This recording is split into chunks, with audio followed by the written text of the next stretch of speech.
if I could hope for but one thing for you, so you be curious in all that you do. 'Cause love, like a flower, just wants to grow. Oh, and knowledge, like your heart, just wants to be known. If you like, please subscribe. This is Bitcoin Study Sessions.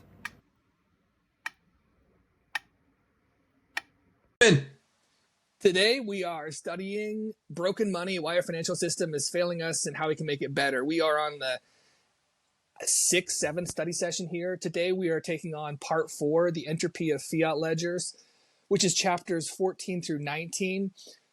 This section should anger you. It should leave your blood running cold, but with intent and purpose, ready to double down on Bitcoin. The Genesis block of Bitcoin was inscribed by Satoshi with the headline from that day's paper, which was "Chancellor on the brink of second bailout for banks." And that's what part 4 is about. So in this part, really twist the knife on that essential point. So first, though, before we get to that, I'm going to do a quick summary of the book up till that point, and then a summary of chapter 4. And then Lucas and I are going to twist the knife even further on what the entropy of fiat ledgers signifies. So part 1 of this book was, what is money? And at that point, Alden kind of came up with the idea that money is, at its most essential, a ledger, a way of recording transactions and ownership. Part 2 was then the birth of banking. So banking then, once you have money, banking arises as a way to specifically allow a gold-based monetary system to operate more smoothly without having to constantly transport and authenticate actual gold. That's the birth of banking. Part 3, the rise and fall of global monetary orders, tells the story more specifically of how fiat money, after the rise of banking, so money not backed, fiat money not backed by gold or anything else, becomes the basis of the global monetary order in its current iteration, the US dollar as the world reserve currency. And then that part kind of also went into how this harms the US by tending to hollow out its industrial base, and also hurts other countries and developing countries specifically because inflation and volatility as much as possible are exported to those countries, and the institutions nominally that are supposed to help them deal with it, the IMF and World Bank, actually have a track record of kind of exacerbating those problems through predatory forms of lending. So today we move on to part 4, the entropy of the fiat ledger. The way that, kind of broadly speaking, the fiat ledger as a flexible ledger, remember money is a ledger, the fiat system as a ledger, as a flexible ledger, in its operation naturally leads to abuse and wealth concentration. That's its kind of entropy. And again, what I think should be in the back of your mind is the anger generated by the phrase "Chancellor on the brink of second bank bailout," and why that is an inevitable part of the fiat system. So Chapter 14, the modern financial system, we get first an introduction to the actual operation of the fiat ledger. So the modern financial system operates, you could say, in 5 general ways that contribute to the entropy, the degeneration of the fiat ledger. First, money supply continually inflates. Second, purchasing power is gradually siphoned away from savers and towards those who are closer to the source of money creation. The system rewards large and well-connected, kind of politically well-connected entities at the expense of small and poorly connected entities. 4, liabilities gradually shift from the private to the public sphere. Debt is prevented from ever clearing out completely. And 5, volatility is suppressed for a while until it all comes tumbling down. So those are 5 general points that this section is really going to go into depth on. So first, we get a primer on the Federal Reserve.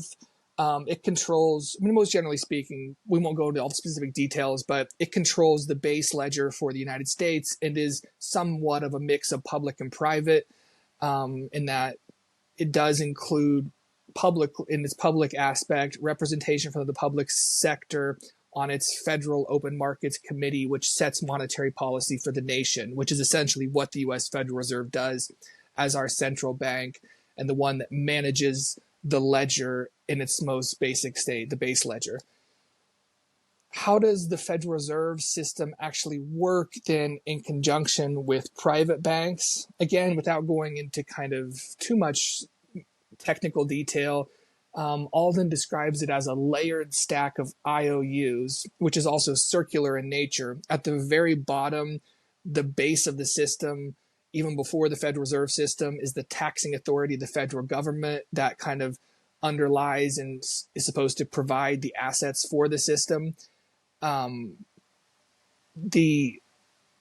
taxing authority provides assets to the federal government and then backs the treasuries that are then the assets of the Federal Reserve.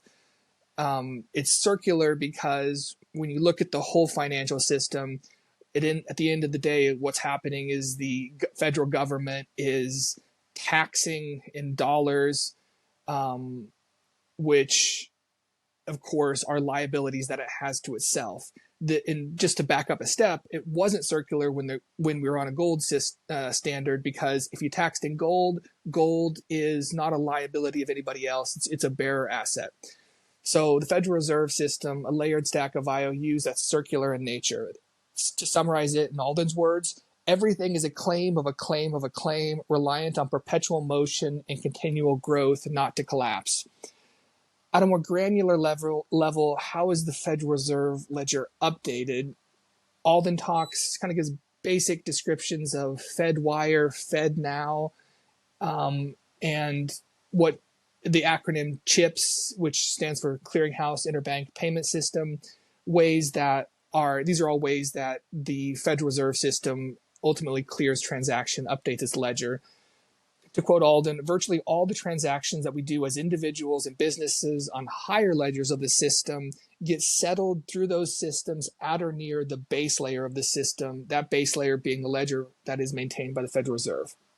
So we can then ask it internationally, how is that updated? The Federal Reserve is effectively the ledger for the world as the world reserve currency, given that the world reserve currency is the dollar issued and maintained by the United States. The Federal Reserve then serves as a ledger for the world. Foreign central banks tie into the Federal Reserve because they hold U.S. debt in the form of U.S. treasuries as an asset. And Alden also kind of briefly talks about how sending money internationally is this slow, opaque, high-fee process with various conversions. So that's kind of how, just a quick run through of how the modern financial system operates. As a key part of that, Chapter 15 then discusses how fiat currency is created and destroyed, which is, of course, key in the modern sense to how that modern financial system is actually operated. Alden explains this most essentially through the distinction between two types of money in our system, base money and broad money. Base money is a direct liability of the Federal Reserve, a direct entry on their ledger.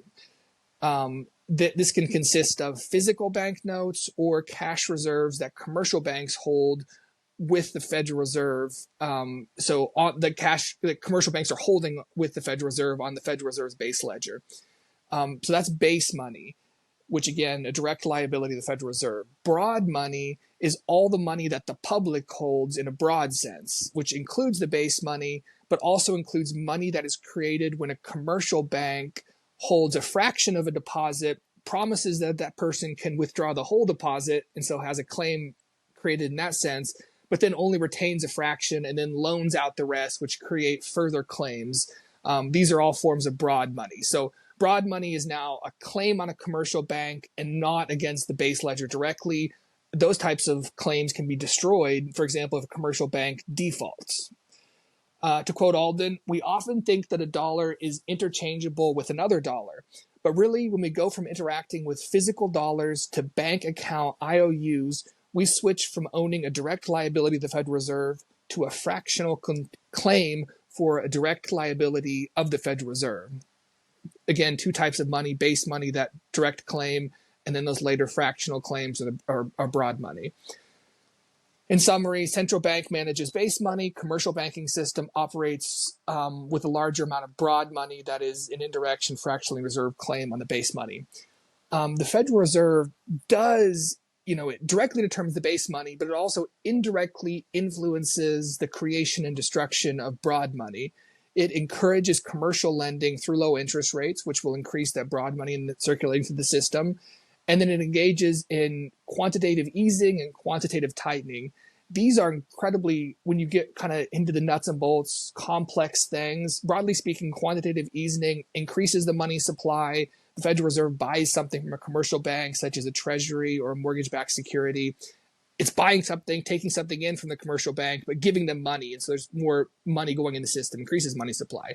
Quantitative tightening decreases the money supply. The Federal Reserve sells an asset, and so it pulls in money out of circulation, so less money in circulation. Again, Alden then, after this, goes into incredible detail regarding the creation of money, but she very generously gives us permission and says we can skip this if the details are not that important. And if you're not a banker or don't have, some deep desire to go into the nitty gritty, you can skip it. And in fact, going over it orally is not a good idea. There's charts there that are very detailed too.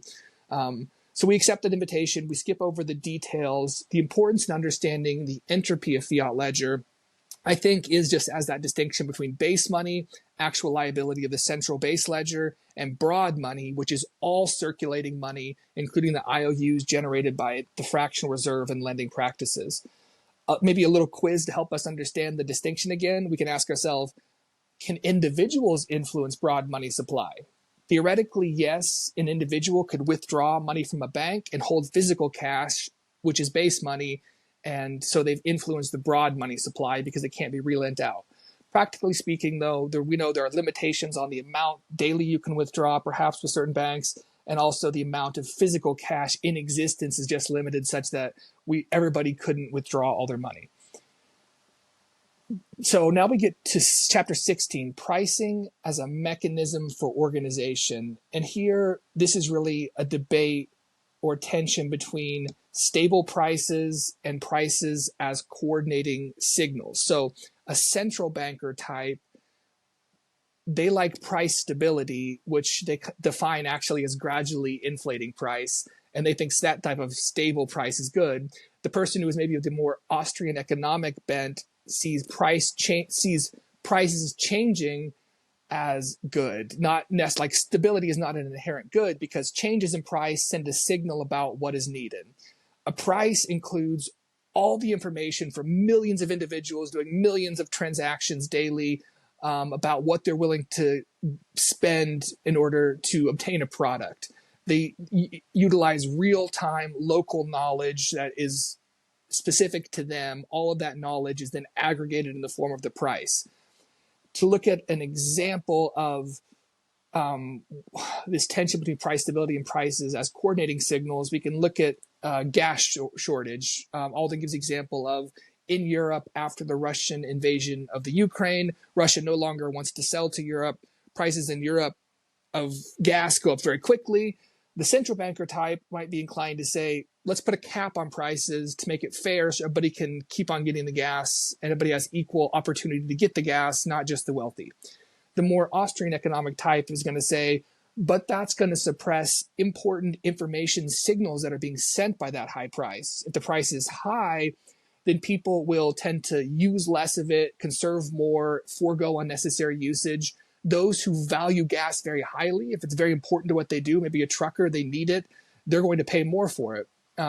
So the most important aspect of that, if the price is high, a signal will also be sent out to the rest of the world. Hey, you guys, come sell us gas. You can make a lot of money. We need it badly. In the Ukraine example, that's what happened. Liquid natural gas ended up being rerouted from other places and sold to Europe in response to the price as a coordinating mechanism, sending out information to the world. Why is this relevant to the entropy of fiat ledgers, which is what we're concerned with here? So money, too, has a price. And in a centralized fiat system, we could say that its price is set by central bankers in the form of interest. So the interest rate on a loan is one way to look at the price of money. In a decentralized system, maybe each private bank makes their own lending decisions, sets their rates as is best for their region and what's going on and their customer base. Based on prevailing market conditions, they make these decisions. In a central banking system, you have 12 people on the Federal Open Market Committee set an interest rate. So they don't get this, they are in this position of not receiving all of this information from price as a coordinating mechanism, but instead top-down imposing a price on money based on what they want to do with the direction of price, the price of money. It's like trying to set the correct price for natural gas in a gas shortage, what a centralized committee is doing when they set the price of something like money. This does... well, the ability of a centralized entity like the Federal Open Market Committee of the Federal Reserve to set the price of money, in a sense, through interest rates raises another question. In the past, we've talked about like how strong is a currency, how weak is a currency, but there's actually another really important question. How flexible and fluctuating is the ledger? How often does the money as a unit of account implicitly change? How often does, if money is a ruler, how often does it go up to 14 inches and then contract to 4 inches? And how often does it stay, relatively stable over time in a sense? People who are, when money rapidly changes its value, people saving money are hurt because the dollar has rapidly lost value. They can buy less. People who are borrowing money then are hurt when the dollar rapidly gains value. It becomes more difficult to pay back their money. This makes it hard to plan for the future if the value of the dollar is changing without respect to the system as a whole making the decision, but instead being imposed from top down in a way that's an opaque process. If you are the producer, you need to negotiate contract prices for all the inputs of your product. And that's difficult to do if you don't know if a central banker is going to radically change interest rates. If you're an employee, you need to be able to negotiate your wage with your employer. So you also need to know how much is the currency going to inflate and in the future through decisions of a central planning entity manipulating or changing interest rates. So to go back then for a second, I mentioned that central bankers are in favor of stable prices, and that stable for them is gradually increasing, which usually is defined as like a 2% inflation target, is what they define as stable. Alden notes that 2% inflation target in actuality is actually higher rate of inflation because the way that inflation is measured as a basket of consumer goods is flawed.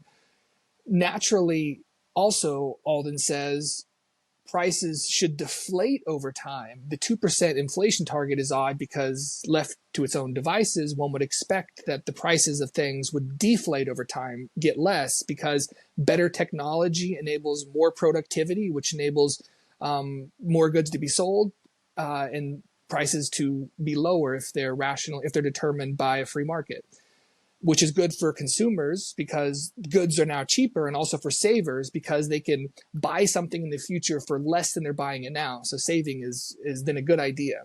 But it's bad for central bankers. To quote Alden, in their policy framework, prices must constantly go up, excess saving needs to be constantly discouraged, and people need to be kept on a constant treadmill of consumption and borrowing to support continual and smooth economic growth. That's the central banker's idea.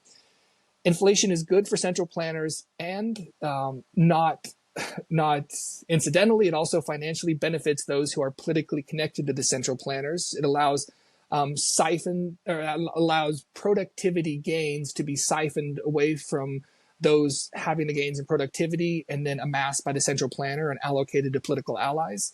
It allows, in the same way, the value of people's savings to be drained through inflation, and so non-transparent taxes to be imposed, and it discourages saving for the future, and in that way, again, encourages present consumption. This brings us to chapter 17, the financialization of everything. If money is not stable in value over time or deflating, people have a strong incentive to hold other things with greater scarcity, like gold, equities, or real estate. That this is the financialization of everything. Everything becomes financialized, monetized. Scarce things end up being worth more than their actual underlying utility, whatever you would use them for, because people then begin to amass those things to protect themselves from inflation. You can print money, but you can't print more beachfront property. So you buy that beachfront property because it will retain its value, whereas money will not. this has a lot of negative effects. For equities, for stocks of large companies, their value is inflated way beyond the fundamentals of that company. It gives these large companies then this inflated value, which gives them better access to capital and an unfair advantage against smaller companies that don't have that, which this tends to encourage malinvestment, bad investment. It redirects capital to these larger but oftentimes more inefficient companies, which allows them to underprice their goods and continue to operate even when, if they didn't have access to people piling that money into them to preserve it protect it from inflation, if they didn't have that, their product would be unprofitable and they would just fold as a company. So you encourage capital misallocation. One of the negative effects, and I think we're all savvy to this, we see it on many of us see it on the day-to-day level. In real estate, housing prices increase way beyond the value of a house as a place to live if people are piling money into the real estate market to preserve and protect it from inflation. A millionaire now owns multiple houses they don't live in order to protect their wealth. A working class person struggles to buy one to actually live in. The overall effect of this is what people are doing is they're encouraged to short the dollar, to take out loans, use credit, to buy these harder assets like gold, equities, and real estate, because the cost of the loan is going to depreciate over time, but the value of the asset is going to stay the same. But also inflation is going to be piled on top of that, but the value of the asset is not going to become diluted. In a system where real assets are financialized in this way to protect people from inflation, to quote Alden, in general, the modern inflationary financial system rewards people who have access to low interest rate debt and then can use quite a bit of it judiciously. So in the system, savers regularly get diluted, over-leveraged entities regularly default, and the sweet spot has been to be permanently leveraged without being over-leveraged. Again, this system encourages people to short the dollar by taking out credit to buy harder assets with that credit. The use of debt and credit to capture value then brings us to the next chapter, chapter 18, beneficiaries of the Cantillon effect. So we left the last chapter with this idea, to quote Alden, the ability to effectively short fiat currency with long-term debt at low interest rates has historically been a key mechanism of wealth creation in this inflationary system, and the inability to do so, to take out that debt, to short the dollar, represents being shut out of a key mechanism of wealth creation. Some people benefit then, and some people suffer under this system of capturing value through debt. Poor individuals have less access to credit. We all know the story. High interest payday loans and credit card debt, not a good way to amass scarcer assets. You can't short the dollar, the interest rate's too high. The wealthy, though, tend to have access to lower interest credit, and the risk to them of shorting fiat, of using debt to capture value, which is defaulting, not being able to pay those loans, is actually mitigated for the wealthiest people because historically, the government has performed selective bailouts for them if the system begins to fall apart. We've all seen this in the 2008 subprime mortgage crisis, the government swooping in to backstop those failing financial entities. In the 2020 COVID lockdown, that aid money, Walden cites a study which showed that 3/4 of it went to the top 20% of wealthiest households, and very little of it went to what its purported purpose was, which is to keep workers actually in their jobs. So the result of this, prudent savers, those people who don't use risky leverage, have their savings diluted to pay for the bailouts of those who get wealthy shorting the dollar. The bailouts further benefit the highly connected political class because they're also the first recipients of newly created money. And this brings us to the title of this chapter, the Cantillon effect. They can use the money before the prices rise due to the inflation caused by the creation of that new money. So this is the Cantillon effect. Essentially, if new money is printed, the first person to use it, the one who introduces it into the system, still benefits from the low prices that the system has. The system has not yet priced in an increase in the money supply. After that initial injection of money, the prices begin to rise, and so subsequent users of the money benefit less. The effect is that those who get bailouts can use that new money to buy the houses and hard assets of those who did not get bailouts. And when those people then turn around to use that money, all the asset prices have now gone up. So Chancellor on the brink of second bailout for banks. That's the true horror of that phrase. History also repeats itself. These cycles of booms and busts are all programmed into the system. The fiat system is working as intended in a sense, which brings us to the final chapter, the long-term debt cycle. Historically, wealth has always compounded upward and poverty compounded downward, so to speak. If you have a surplus, if you're wealthy and generate a surplus amount of value, you can invest that and grow over time. And that growth is then exponential. If you don't have that surplus, you tend to get caught in a debt spiral and you continue spiraling downward at an exponential rate. Throughout history, power has dealt with this poverty consolidation and the resulting social agitation of the lower classes through partial resets of debt.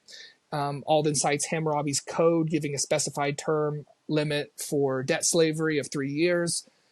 Deuteronomy, the book of Deuteronomy in the Bible, canceling debts at the end of 7 years. She mentions Solon's reforms in Greece, which have a lot of like redistributive taxation, the canceling of debts, a way to try to ease this tendency to consolidate poverty downward and consolidate and compound wealth upward. Now we have in the fiat system, in the entropy of the fiat ledger, a system that has locked us into wealth compounding upward and poverty consolidating downward. To describe this, Alden talks about short-term business cycles then leading to like a long-term debt cycle that are kind of nested in the structure of that debt cycle. The long-term debt cycle is determined by a series of short-term business cycles. What is a short-term business cycle? The cycle is something like this. The central bank cuts interest rates to encourage lending. Individuals and businesses then begin to engage in risky loans and speculative investment because they're trying to short the dollar. Central banks then try to restrain this. They raise the interest rates. The economy, in response to the raised interest rates, then contracts, retracts, and people begin to default on loans, lose their houses and savings. Policymakers then step in. They selectively bail out the well-connected entities, those that are perhaps determined, quote unquote, too big to fail. This selective bailout then provides, it's usually new money infusion creation, printing, something like that, is the injection that then fuels the beginning of the next cycle. And the business, so they have the next cycle starts with the cut in interest rates, encouraging lending. But it's in the next business cycle, it's those selectively bailed out entities that are in the best place to benefit from the next business cycle. She gives some historic examples. One is the 2000 dot-com bubble burst. There is a bailout selectively, which then fuels real estate speculation that leads to the 2008 subprime mortgage crisis, which then leads to another selective bailout. The short-term cycles seem like boom and bust because of the bailouts, but there's never actually a bust because the debt is not actually completely cleared from the system. Instead, what happens at the end of a business cycle when it selectively bails out certain entities, the debt is just taken on from private to public, taken on by the government. So in this way, short-term business cycles build up to a longer-term debt cycle. Each business cycle began with a lowering of interest rates to stimulate the next round of speculative investment. In subsequent business cycles, you though eventually get to the point where interest rates, in order to jumpstart again, are zero or negative. You get to the point where you can't go lower. At this point, at the end of kind of cumulative business cycles, the choice becomes either a massive default or massive money creation, and the government always chooses money creation. Alden describes this as a 1-2 punch. When each private debt bubble pops at the end of a business cycle, the public debt bubble simply grows. So, to quote Alden, in other words, as the long-term debt cycle unfolds, the excess debt starts to shift from the private sector to the government, and the true climax of the event does not occur until the government itself runs into an acute inflationary debt spiral. Again, the public debt bubble is popped, but the private debt bubble is popping at the end of the business cycle. The public debt bubble is just growing and growing as a result of multiple cycles. when do we hit this final spiral, this inflationary debt, this acute inflationary debt spiral that Alden mentions? Well, so this is going to be the point where higher interest rates can no longer be used to prevent private individuals from making these risky investments and speculation to acquire scarce assets, because the government has too much debt. And so it can't pay that much interest without massive money creation, which would cause even more inflation. So there's a dilemma in this spiral. High interest rates lead to a fiscal spiral toward higher deficit-driven inflation. Lower interest rates encourage excessive borrowing and subsequent money creation by the private sector in order for people in the private sector to buy hard assets to protect themselves from the inflation they are creating. To quote a meme that Alden likes to use on Twitter, nothing stops this train. Historically, a final fiscal spiral in this sense ends chillingly through financial repression. Essentially, the government, at the end of the day, it can't raise interest rates enough to keep people from fleeing the dollar. So what the government does is it makes people hold money and then inflates its own debt away.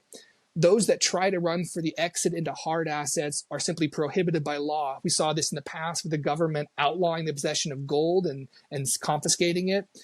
We've also saw in the past with lending restrictions and capital controls. So basically what happens is, as the public ledger is debased at the end of this acute fiscal spiral, people are prevented from fleeing to a different ledger through financially repressive measures.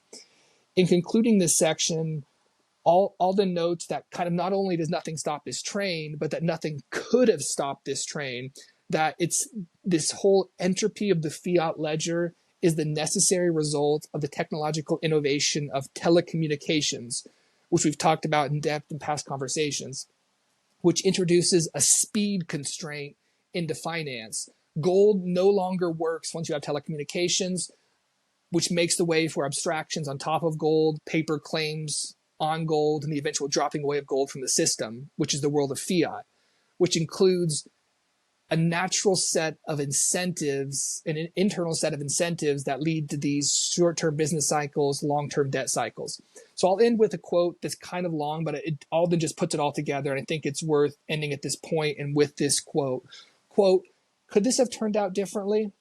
Around the margins, it could have, but for the destination, I don't think it could have. In addition to the historical human tendency to think linearly, even as debt compounds exponentially, this time the generational debt accumulation was empowered by the fact that the invention of telecommunication systems allowed commerce to occur at the speed of light, while any sort of hard money could still only settle at the speed of matter. Gold, despite being of sounder supply than the fiat dollar, takes considerable time and expense to transport and authenticate, and thus could never really present an alternative in a digital era. Once the fiat dollar came into being, those who managed it were able to discard gold as a supply constraint without much pushback and use the flexibility of their ledger to opaquely finance war, entitlements, and all sorts of things in ways that don't add up in the long run. It was the first time, the success of the fiat monetary system, where a weaker money globally won out over a harder money, and it occurred because a new variable was added to the monetary competition: speed. The speed gap between commerce and settlements empowered banks and central banks and created an irresistible arbitrage that the whole world turned to, which led to a greater level of centralization for the public ledger than ever before. That is the entropy of the fiat ledger, a natural, inevitable occurrence once you begin to adopt fiat unconstrained by any sort of scarce resource as your money. So that's the summary. That's the summary of part 4, the entropy of the fiat ledger. Again, I hope it boils your blood. It did mine when I was reading it. It reminded me again of the anger that necessarily makes one want to smash buy some Bitcoin right away. There's a lot, I also had to let a lot of details though, and excellent anecdotes drop out of that telling of part 4. I mean, what do you think, Lucas? Was there anything that, as I went through kind of what I determined to be the essential narrative, was there anything that I let drop out that you thought was incredibly interesting or maybe essential? As usual, you did a great job of covering everything. I'll throw in a little context on a couple things just because this helps me visualize things. And so in one in chapter 14, I believe, Alden talks about the growth of the base money. Sorry, that's chapter 15. So it talks about the growth of the base money. And in like 1913, the growth, it was like 2 point something billion, and now it's like 5 point something trillion or whatever. So as you very accurately just noted, that our brains think linearly, they don't think exponentially, so they can't really comprehend what that means, because trillions are just magic numbers to us. I kind of did a little poking around, a little math, and so that means that our base money supply has increased by 193,400%. It also means that the buying power of the dollar has decreased by 99.94%. And even that's a little misleading because it's exponential to go from decreasing by 99% to 99.9%. Like that's a 10x loss in buying power. And we look around and we don't see that things necessarily cost that much more. In fact, what we see oftentimes is that a lot of things are relatively close to what they were in the 30s or in the 20s. A bushel of wheat or a gallon of milk. It's higher, and it's certainly significantly higher, but it's not a mass amount higher. And what that reveals to us is those are the cost savings of technology that are keeping us barely hanging on. And as I was thinking through this chapter, there's a couple of things that to me just scream at the speed at which this is going to come crashing down. One of those would be that never before in an inflation event has there been the ability for a central bank to offer digital money. So like you think about all of these hyperinflation events from the 20s and the 30s, and even up through the 90s, in a lot of cases, the ability to just put it onto a digital ledger was not available. So, I mean, first, that just like that alone takes it to the moon. Think about how much faster German hyperinflation would have occurred if instead of having to actually print money, they had to all they had to do was change an entry in a digital ledger. So that's one. And how much faster it collapses if instead of going to the bank, waiting outside the door for it to open, you can go onto your online bank account and hit withdraw. Yeah. Yeah. And so that's the other thing. That's the other side of it is that never before have you had a voluntary off ramp that was available to everyone. Who, like, as you say, you can do it whenever you want. Like, assuming if you can get your money out before the capital controls go into place and before they hold the head of the citizenry underwater until they drown in fiat. If you can do that, the rate is just phenomenal. A couple more things about this is this system is designed to slowly nationalize every industry. And it does so by the bailouts. Once you bail out an industry, it's never the same. It's always at that point, it has an established price floor. It has an established price ceiling. It is nationalized. You can say that it's not, but if you want to look at the mechanism of it, it's nationalized. So you are slowly moving more and more towards a centrally planned and centrally run economy. None of those has ever worked. China was doing a bang up job for a little bit, we thought, and then turns out that, oh no, some things just still aren't working very well. But in order to do that, they had to put capitalist tendencies into it as well. They had to open up the free side.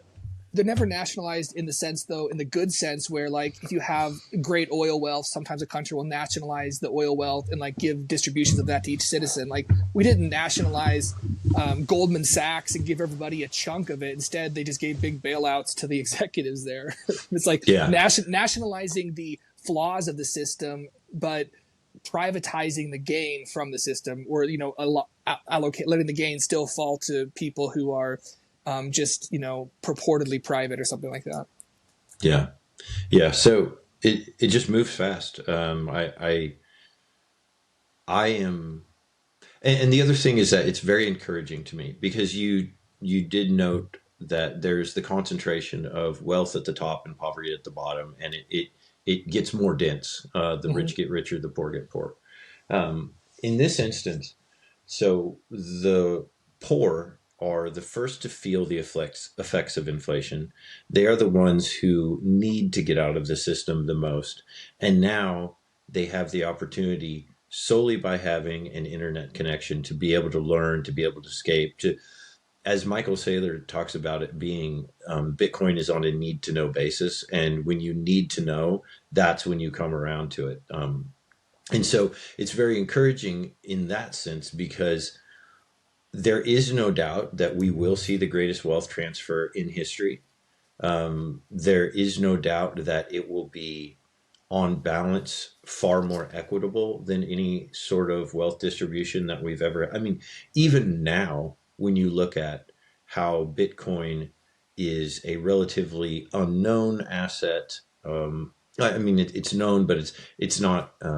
It's certainly not fleshed out its market potential. But even now, it is still more equitable. The distribution is still more fair than global wealth, which is kind of shocking, because you can audit the Bitcoin network and see exactly how many coins are in every single wallet. And there are some wallets that have 1 million. There's, Satoshi's wallet has 1 million coins. And there's a whole lot of people that have 0.000001. And that is still more fair than what we currently have. And so it's encouraging. I like it. I look forward to the coming of the change and the tide moving. And so I don't know. I want to. It incites a lot of rage. And you did a really good job, I think, of framing that with some colorful language in the beginning. But to look at the way that I thought about this when I was writing notes, I took notes on what the fiat design principles are. And the first principle is that it's a constant devaluation of your money by increasing the supply while manipulating the demand. And to me, that sounds like dilution and fuckery. They sell it to us as inflation and stable prices, but it's more accurately described as currency debasement and theft, because you're stealing wealth without asking for it. Right?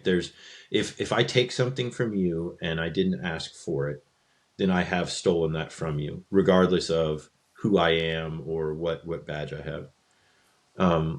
And so that's that's the big part, is that you siphon wealth from citizens. It flows to the government, to two entities. It flows to the government, and it flows to the holders of assets that are scarce and desirable. The nationalization part occurs because the nation eats the debt of the citizens whenever busts occur, as a way to sort of assuage them and basically placate and sedate them from uprising against the system that is continuously robbing them. And the real danger of all of this is, it's all unfair, and it is theft, and it is awful, and people die. The real danger is that you remove volatility from the system and you make it less and less and less resilient. And it's as though you go from, I'm rubber, you're glue, I'm resilient, you can throw anything at me and it'll bounce off, to now I'm made of paper thin glass. And every time that you plug a hole in this dike by sticking your finger in it, every time that you patch a girder in this railroad bridge by replacing steel with dry spaghetti, it gets us closer and closer to a really majestic failure, like a Hmm. truly majestic, huge loss. And so, Yeah. yeah, it is by design. Yeah. And there's just so much. There's so many half truths that are sold. Stable prices are not stable prices. Yeah. It's ever increasing prices, outpacing all of the gains of technology. I look out the window and I see a tractor that that can do probably you could probably plant 300 acres of corn in a day with it, maybe more actually. And I think about when people first arrived here, they had a horse, and that horse could, or an oxen, and they were probably lucky to get an acre in a day. So let's take a 500x efficiency gain, and it's even more than that too because you're more efficient on the fuel and everything else. But let's take a 500x efficiency gain and still be paying more for things everywhere. You Yeah. know, like I think that should enrage people. I Yeah. think that it should. I think that it should cause people to protest. I think that it should cause people to be upset. And ultimately, I think it should just give people all of the courage that they need to exit that system Yeah. because it just sucks everything into it and kills everything that stays within its reach. Yeah. And I mean, I like the way that rhetorically Alden frames this whole part 4 is the entropy of fiat ledgers. Entropy is a Yeah. naturally occurring condition of any system. It's that chaos that always creeps in, the frictions that are always there in the way that systems always degenerate and decline.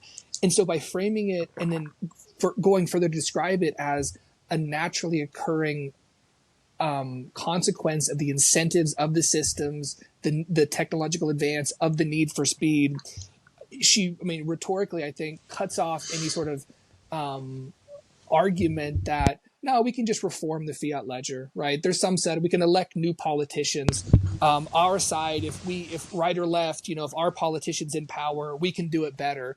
Whereas the way Alden describes it, like both sides, like politicians are incentivized to always run a deficit, to never run a surplus. That's an incentive of the condition. There's always going to be the well-connected politically that are going to be incentivized to seek bailouts and to obtain them.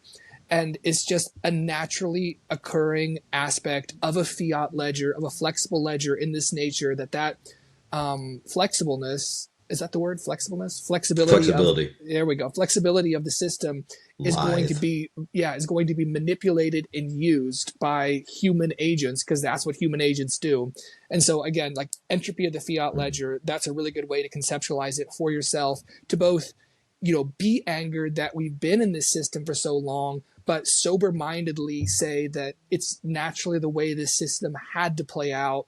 And so sober-mindedly, we need to exit it and not listen to any sort of placating person on the left or right who says, here's how we're going to reform it. Yeah. And entropy is something that you can't stop. You can slow it. And that's it. That's all you can do is just do maintenance and try to slow it down. You can see that the rust spot is starting on the piece of metal, and you can clean it off and repaint it and seal it so that it doesn't rust anymore, or you can let it go and it will eat the whole thing. Yeah. And so that's when I think about really the beauty of being able to exit this system. It's that you are able to escape that. So if our economy, I like to visualize it like this now. If our economy was a tire and it was filled with 40 pounds per inch of air pressure, which is what your average car is. If it had 40 pounds of pressure in 1913 when the federal bank was created, it would now have 0.02 pounds of pressure. So you've lost everything. Beyond that, it's not just flat. Our atmospheric pressure is 14.7 pounds per inch. So that's your natural state. So there is a natural state. We're below the natural state to the point that if you want to carry that analogy through, it's creating a vacuum. and it's a black hole, and it's sucking in everything that is within its reach. And the only way that you can escape that reach is to exit the system, is to put your dollars into Bitcoin, sell your dollars, take the profit, because why would you ever hold something that can be created out of nothing, paid with more nothing, stolen from you at will, and seized whenever someone disagrees with you? Why would you ever choose to participate in that system unless you were able to set the rules and you were able to benefit from it? And it's clear that 99.99 more probably percent of the people in the world are not able to benefit from that system. So there is a clear and direct route and cause and motivation for nearly every single person in the world to go move into Bitcoin immediately. There's also cause for everybody else to do it eventually.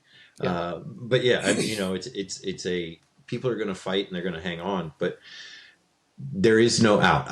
This takes me back, by the way, to 2 discussions ago where I said, when you have a pie that has 6 slices and you tell 7 friends that they can each have a piece of pie, at that point you've lost. It doesn't matter if then you carry it on to 7 trillion pieces of pie, and along the way you issue bailouts and you do this and you do that. The second that you did that, the second that you initialized fractional reserve lending, the second that you initialized creating something out of nothing, and you know, that 7th friend showed up and you handed them a picture of a piece of pie, and you said, here you go, and they accepted it. When you accept that, then you're done. It's over. It's only a matter of time at that point. Like, it's all over but the crying. So Yeah, I still disagree yeah. with that. I still think fractional reserve banking will be possible on top of a Bitcoin system. I still think that if people go into it eyes wide open, that their deposits are not entirely theirs. And if the debt is also allowed to clear, if entities are allowed to default and not backstop with the federal government, I think it's a valid way things can play out. But we've talked about that last time, kind of ad nauseum, a couple times ago. Well, So I guess it's actually, since we bring it up and we still have disagreement on it, I think it's probably worth noting that I think you and I just think about what's different in terms of whether or not it works. I say it doesn't work because there will be defaults and people will have their money lost. You say it works because there will be defaults that people have previously agreed to. Yeah, that's it. Yeah. Kind of. I mean, really, right? People can in a Bitcoin-based system, people can still take on risk and will take on risk. And not for me, buddy. That's not something that I'm pretty risk averse. That's one of the things that like angers me a lot about rereading all this is like, I, like most of my life, lived my life as a sort of financially and economically naive person. And I always had this natural prejudice towards saving and away from investment. And then you get to know more about how the financial system works, and it completely is biased against anybody who wants to save. And like people who are taking on and using credit, like that's actually the smart thing to do. And that's incentivized by the system. It's the natural state of the system. Like I was foolish to think that saving was you don't save. You can never stand still. It's a melting ice cube. You have to keep on running faster and faster in order to outrun inflation, which is 2% faster every year. And like 2% inflation a year, Alden notes, over 35 years is prices doubling. And it's always more than 2% as well. But like even that in itself is, to me, incredible. So yeah, the power of math. If people were simply taught a little bit of math comprehension as a focal point, then it would be a lot harder to pull the wool over people's eyes when it comes to this. But this system requires that you focus on the short term and not on the long term. It requires that you do whatever you can today in order to get to tomorrow without worrying about 50, 100 years from now. And so it incentivizes short-term thinking, which incentivizes terrible decision making for the overall citizenry long term. And it just very unfortunate the way that it's. But now, one of the things that Alden notes in there is like, hey, is this gonna last? Can it last? Like, well, it's lasted for a long time. The dollar's been around as this reserve currency for a long time. I challenge that. It's not that long. I looked it up. There is a Japanese woman that was alive before the Federal Reserve was created, she's outlived the Federal Reserve so far. It's very unlikely. I mean, it'll probably outlive her, but I don't think by much. And so if you want to zoom out and think about in terms of the length of something, if you were to say something is long lived, to say that there's a human that's lived that long, I don't think that Yeah. that's right. You know, No. it kind of puts it in perspective. I do think we're going to look back, just like I think we're going to look back at this time in history where we walked around with a piece of glass and metal in our hand, a little rectangle that we stared at and we poked at as though we were scratching in the dirt. I think that that time is about to pass. I do also believe that the time of the fiat system is going to be looked at back in history as a real blip. Just kind of like this. We had this deviation. We had natural money, natural commodity money that really got faster and faster all the time. You can say all the bad things that you want about the speed at which you can transact with gold. However, it was way faster than transacting in cows. It was way faster than transacting in beads that were not equivalent in shape and desirability. So we had always been moving along accelerating that characteristic trait of speed that we had been trying to optimize for it. And, you know, you said that as, when the technological innovation of the telegraph came around and the speed at which business can be done outpaced the gold, and therefore you couldn't settle as fast. And that created the need for the abstraction.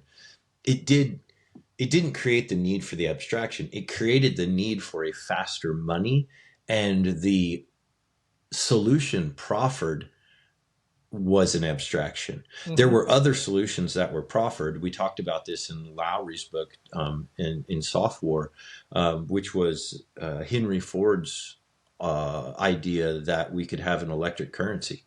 So there were faster ideas, yet they just weren't technologically possible. Right. And so, so this is just, I don't know, this, like, think of it as like, this is like the stage where your entire face breaks out and you're 13 years old and everything is wrong and your voice squeaks every time you talk and you trip because you're growing into your body and you don't understand it. And just everything about you is terrifying. Like, that's kind of this is like the puberty of fiat, is the puberty of the monetary system. It's just the awkward stage that you got to get through to get to adulthood and be mature. Yeah, no, but there's been a lot of pimples that have burst and then not been adequately tended thereafter. They've been bailed out through like Accutane or Retin-A or whatever the stuff is, the bad remedies. So, I just want no. Go ahead. Actually, I want to hear what you have to say. 2 points. I was just going to say, like, that the fact that a Japanese person is still alive, who was alive back then. Japanese longevity is a flexible ledger. I don't think they actually ever died. Like some combination of anime and sushi for whatever reason. Like, it's just, it works well. It's an incredible tonic for like longevity. The second thing is, shout out to Miko Ituka. Is that who it is? To Miko Ituka. Right on. Yeah. See what she eats, see what movies she watches. That's what you want to do. So, but the other thing, I mean, the idea of the electric money obviously kind of gestures towards a future that we've now settled upon, where Bitcoin is the next possible iteration of what a ledger might be. And in fact, the next part of the book is Internet Native Money, Part 5. So that's absolutely where it goes. In this chapter, though, another very chilling aspect of it is that the end of the long-term debt cycle, when the public debt has accumulated to such a stage that, it's going to burst, that's been solved historically, Alden notes, through financial repression. And so in the past, again, executive orders at 6102 where they outlaw individual private gold possession. So it's not just that, like, for me, again, it's another reminder that not your keys, not your coin, and financial repression in the future could take the form, if Bitcoin is really a alternative to the fiat system. In the past, what's happened is, when the government's debasing the public ledger to deflate the debt, they've locked all the exits. And so to prevent people from going to a different ledger, gold was a different ledger. And so it's not, if history is any sort of lesson, then the exit towards Bitcoin could be blocked in the future, which means, of course, like exchanges where there's a point of control and you don't hold the Bitcoin yourself. This is definitely a good reminder that if a long-term debt cycle ends in a bout of financial repression, you should take the time now to learn, what can I do to protect myself from potential repressive measures? What form are those repressive measures likely to take? And I think, again, learning about Bitcoin self-custody is something you can do here today. This year, 2025, can be the year of learning how to protect yourself from potential future financial repression by taking that step and learning about self-custody. Yeah. I've kind of moved past the being upset about this and being enraged. I remember when I was going through learning about Bitcoin, I had written down that there are 3 stages of growth that a person has with regard to a subject. And it's ignorance is the first stage, enlightenment is the third stage, and in between is indignation. And it's like you don't know anything about something, and then you start to learn about it, and you're so upset at how awful it seems. And then you finally go to accept it because you've gotten past being upset and you've found your solution. And Bitcoin is our solution. So I'm not angry about it anymore. But I do think that we should really have a good laugh about the joke that has been played on people. Like, kudos. For over 100 years, the United States government has given people IOUs that they paid with IOUs. They gave out favors that they paid with favors, none of which have ever been able to be turned in. If you gave me a ride to the airport and I told you, hey, I owe you, and then you came up to me and you said, hey, remember I gave you that ride to the airport? And I said, oh yeah, that's right. And you're like, well, will you help me clean out my apartment? I'm moving. And I said, yeah, cool, I owe you. And you're like, wait a second, you're not picking up books, you're not packing up dishes, you're like, no, I owe you. And you're like, but that doesn't help me. You're like, yeah, I know, but I owe you. Yeah. So it's like it's so laughable that this actually worked for as long as it did. Like, I mean, it is really shocking. I think, and it does speak to, and I think shed light upon the idea. Everybody wants to traipse so carefully through this minefield of eggshells that could be that there's a conspiracy, that maybe some bankers got together on an island and they wrote the laws in order to benefit themselves and in order to feed their own ideas. And maybe it was kept secret from the public, and maybe it was intentionally used to defraud the public. Maybe. I don't there's not really a whole lot of maybe surrounding that anymore. Like, in order to pull the wool over this many people's eyes for this long, I cannot believe that it's not intentional. It's really, really hard to believe that it's not intentional, no matter how antiseptically you want to approach it. Alden does a fantastic job. We've both noted this because we talked a little bit about kind of the difference between Alden's book and Saifedean's book, The Bitcoin Standard. And one of the things is that he's a much more firebrand of a writer, and very direct in terms of assigning what he feels to be the accurate adjectives to describe how this was perpetrated. So yeah, I just I don't know. I think it's okay. I think it's okay to think that it's all a ruse, that it's all a ploy and a plot, that it was successfully pulled over for a while. It's not going to work forever.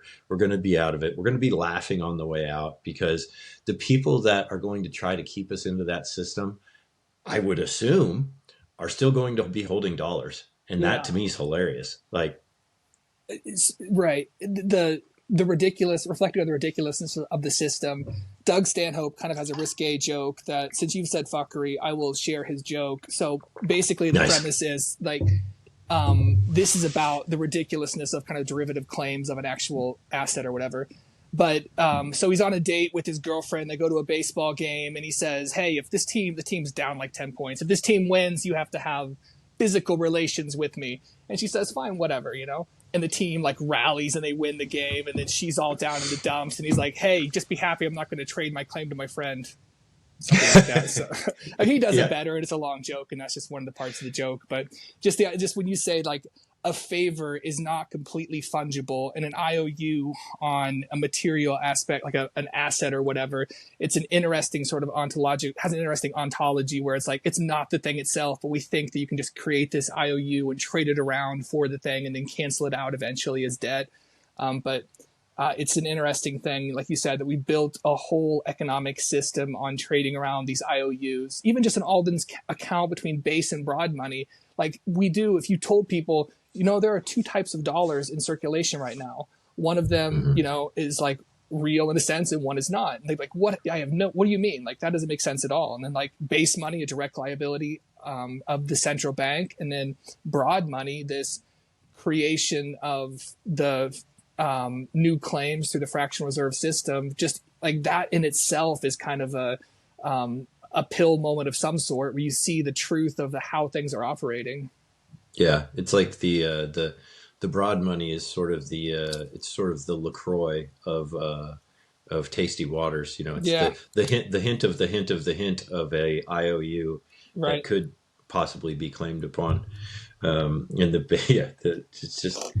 It's a joke. One of the things that I wanted to bring up again real quick was the desire thinking forward to Bitcoin and to thinking about the world on a Bitcoin standard. And we can continue to challenge you on this, I think, because I did have the thing in my notes of like, I was thinking about stable coins because I was thinking about, so what is it that we do that ruins the system? It's that we try to take volatility out of it. When we take volatility out of it, when we try to smooth it over, when we try to have consistent prices or consistently rising prices, to be more accurate, but smooth that line. We take volatility out, we take resilience out of the system, and it's a lot like taking pieces individually off of an engine until it simply explodes. Like you can't do those things. So anyways, it made me think about stable coins because I'm viewing stable coins differently after having read this chapter, because I'm viewing stable coins as simply a very short-term means to try and stabilize prices, because that's really all they are, is that people want to trade USDT or Circle or Tether or whatever they are. They want to trade these instead of trading their Bitcoin, because Bitcoin is volatile, and on some days it might work out for them, and some days it don't. I would argue that this is the case. If you operate on a Bitcoin standard, and if you bring in more money than you let go, then it will always be in your best interest to operate fully upon a Bitcoin standard. If you are keeping more than you are spending, and Bitcoin is going up forever as it eats the value of the world, then you are on an upward trend, and you will actually not benefit from using stable coins in order to do your business. It will eventually come back to bite you. First, it'll come back to bite you because it will blow up. There are holes in that fence. There is problems with that system. The big problem with that system right now is that all those stable coins, even if they're one-to-one backed, what are they backed by? They're one-to-one backed by U.S. Treasuries, which is digital fake money. It is not real. And I'm going to say that it's absolutely fake in the way that I heard Breedlove talk about this one time. He said that counterfeit money is effectively and mechanistically zero difference from money printed by the government. It is just like, if counterfeiting was the thing that we were trying to stop, then it would be understandable. It's not counterfeiting. They want more money to go into the money supply. That's the whole point. They want to dilute the money supply. But it's not that they're going after people for counterfeiting for. It's the ability to hang on to the Cantillon effect. It's the ability to be the first spender of that money before that it dilutes in value.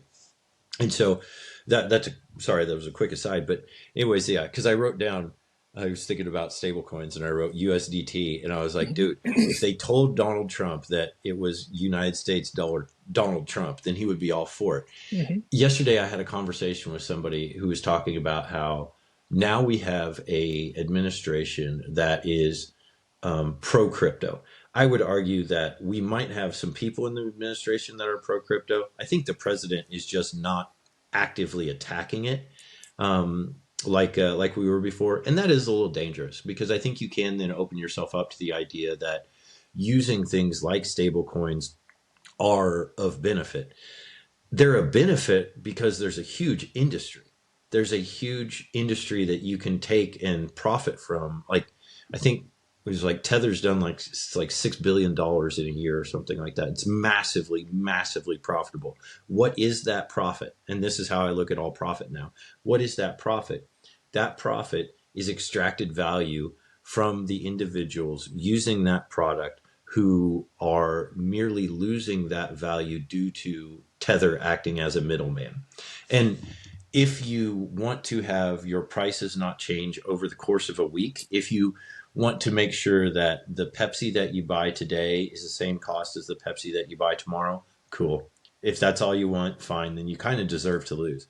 But if you want to have the maximum benefit over the course of time, put your money into Bitcoin, live on a Bitcoin standard, and as it eats the value of the world and it takes over everything, and it will take over everything because the dollar reached 90% market saturation. The dollar, which was enforced at the point of a gun, which was a terrible system for about 99% of the people who use it, it reached 90% market saturation. And you've got a superior technological asset that is going to get, you would think it would reach more than 90%. Like you would think that it would get closer to 99.9% of market saturation. So that's where we're going. I think it happens faster than anyone can believe for the reasons that we elucidated earlier, that there are technological off-ramps that weren't available, that there are technological dilution mechanisms that weren't available for central banks before. All of these things, I think, coalesce in just a wonderful fiery explosion of the fiat system breaking down in a very fast way and being very rapidly replaced by Bitcoin. So that was, that felt good, man. That was a rant. No, but I hope for a future where where there is a smooth transition and it doesn't collapse. And I think it's worth dedicating thought. There's all these aspects, the entropic nature of the fiat system and these short-term business cycles and the short-term business cycle and the long-term debt cycle that Alden has described do indicate like a ultimate fiscal spiral that's not pretty. And we can imagine the end of one monetary order and the transition to the next also potentially augurs a period of discord and chaos.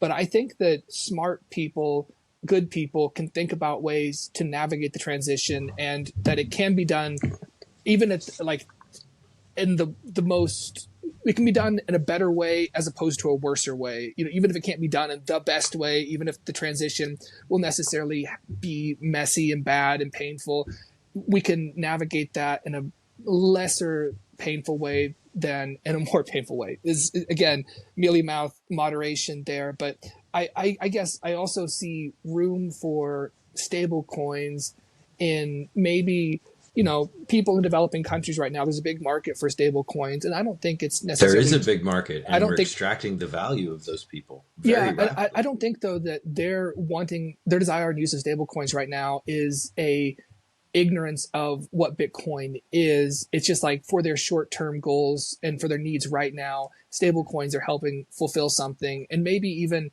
saving in Bitcoin and unit medium of exchange is something like a stable coin. I could see a hybrid system like that. You have network congestion on the Bitcoin base layer. Of course, there's ways people are trying to resolve that, but one way to resolve that is stable coins, and I don't see that as necessarily bad. Again, if people see it as a savings technology, that's 99% of how far we need to go to make the world an immensely better place.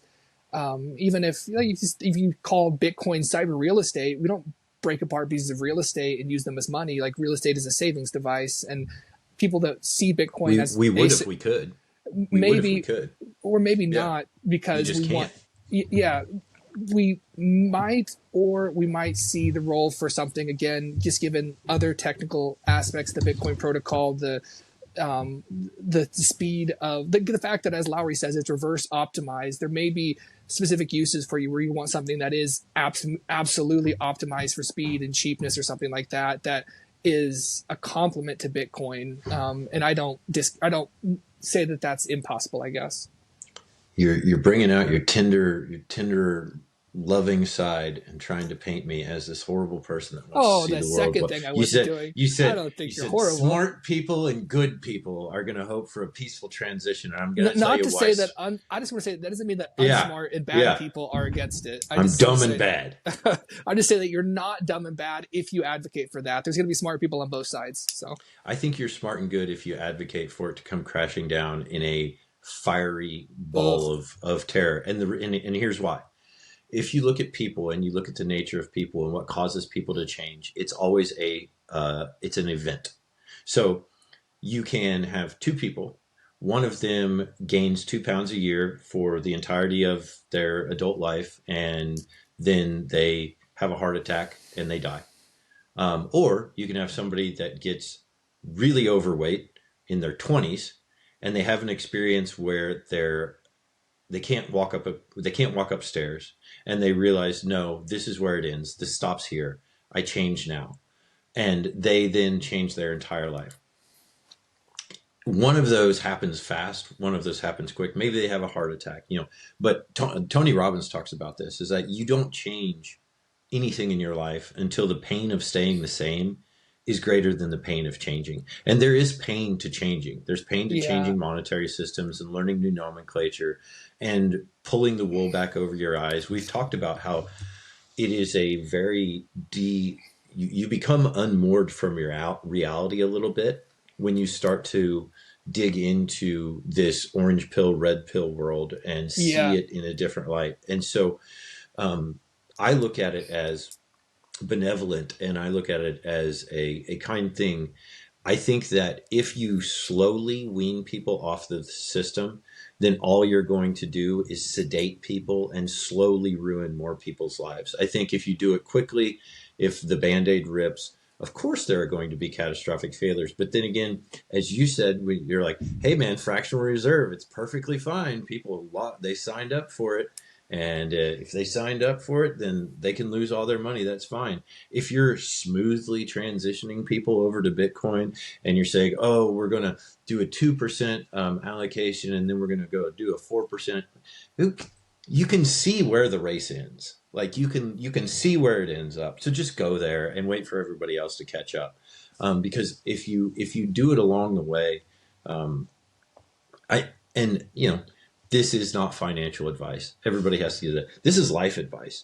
If you can end the race immediately and you can go to the point where everybody else is going and you can be waiting for them to arrive, and in the meantime, you can start doing other stuff in order to secure your family's legacy for generations, to build your own skills, to build your own network without having to struggle through this constantly devaluing world of living in fiat. Why wouldn't you do that? Why wouldn't you do that? So anyways, I think that you're painting an overly bright picture of what a fiery crash usually is, could entail. Like you give the analogy of a person who, on the individual level, it's better to increase your health immediately than do it slowly over long term. But when I think about a fiery crash, we look at past times in U.S. history where there has been a crash of the financial system, and that has ended in like alcoholism, suicide, drug use, people literal death, bodies on the ground. And so when I mean a smooth transition, I'm not advocating for any one person. Like I'm all in on Bitcoin, and I advocate that. Again, not financial advice. For me, I determined reading books like this and talking to others the best plan.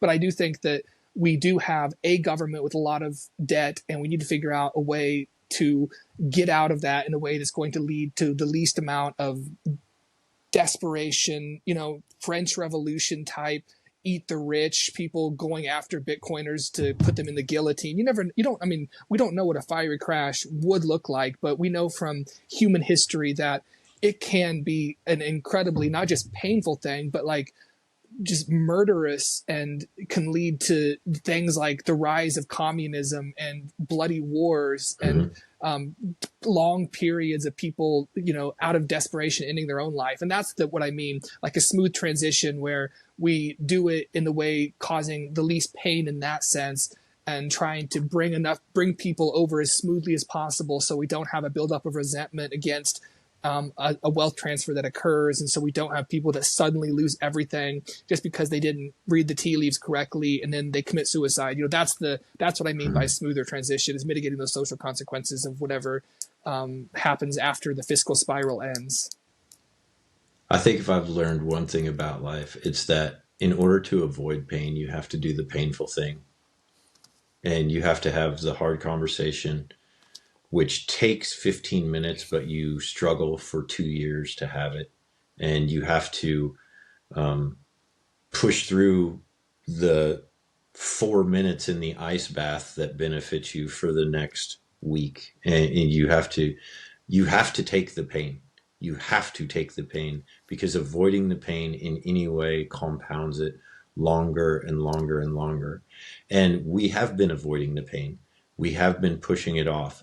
And what do we have? We have the most drug addicted, most unhealthy, most displeased, unfulfilled, aimless, lost, confused, demoralized society that has ever existed. And that's because we are trying to move slowly in one direction. And it just turns out that we're moving slowly in the wrong direction. Right. So I think we should move slowly in the right direction. And I think that a lot of those bad social things that you mentioned will be compounded by too drastic a change. But, you could be right, I could be wrong. We could both be right. What does moving slowly? Well, yeah, no.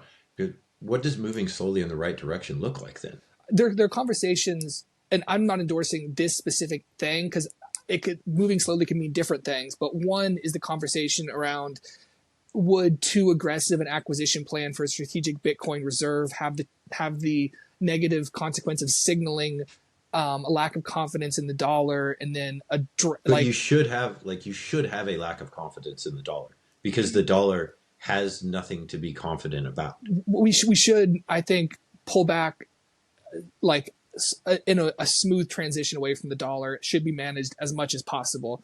And I don't know if that's possible, but I think it's worth trying to do and having the conversation about what does it look like to try to manage a transition to a Bitcoin standard in the most orderly way possible. Yeah. So if I'm injecting heroin into my veins constantly, and somebody gives me the opportunity to stop doing that and eat an apple instead, it would be my benefit. Now, I see what you're saying, since there's going to be withdrawal effects, right? Yeah, you would literally die if you cold turkey off a lot of drugs, just to extend that analogy. So yeah, that's that took me to a place that I didn't really want to go. Careful with those analogies, ruined it. Because a lot of but times, still, I mean, I think that's how you have to view it. Is you have to view it as like, look, you're killing yourself. Now, it's not going to kill you as an individual. It's going to kill the system, and that's the difference. Some individuals could die. I mean, that's the thing. I don't know of anybody that's dying by selling dollars for Bitcoin. No, not on that. But I mean, if the system drastically changes, we have a French Revolution of people going after Bitcoiners. I mean, I'm thinking like the worst possible points in history where we have drastic inequality resolving itself towards more equality. We have like now. And so it's bad, right? And I just think it can get worse. It could get worse.